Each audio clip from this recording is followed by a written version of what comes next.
Welcome to MySchool training. In this video we'll be looking into the import tool, which is used to bring data from other sources and map them to your MySchool instance. You can access the tool either by the Administer menu and then in the Advanced Options and find Import in the list. Otherwise, as an administrator, then you can use the URL for your school's instance and add /import. You will land on the import screen. First thing is to download the templates of the data you would like to import. Just press the Import button to find the relevant templates. Read the instructions carefully and look at the fields. When you're ready, then download the template. Once you have filled the data sheet and have checked your data validity, then you can start the upload to your instance. You'll be asked first to map the import template against the data in your file. The traffic light system tells us what is mapped and what still needs mapping. In this case, we have 7 invalid records. Go down the list to confirm the type of data located in your file. The 3 options are Type ID, Type Name, or External ID. Let's change these fields to look up the actual name labels in the column. Select Type Name. Let's find all of the invalid headers and map accordingly. Now we see the traffic lights confirming mapped for all the fields. We can press the Next button and move to the import stage. Checking the imported data now, the traffic lights confirm that as the data import was mapped correctly, then all the information has been imported into MySchool, notably first and last name and the external ID.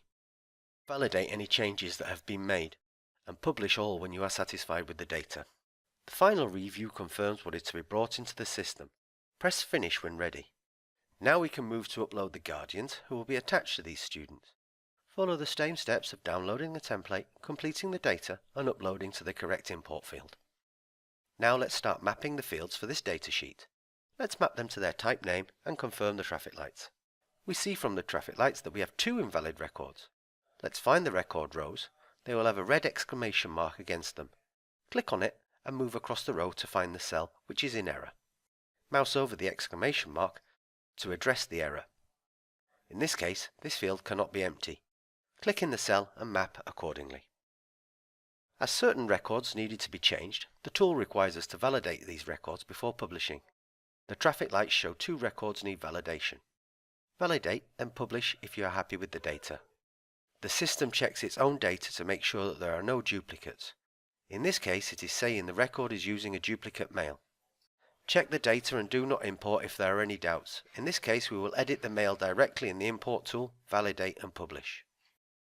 When creating relationships and enrolling students in classes, for example, then once more download the correct template. Here we see a new data type, External ID.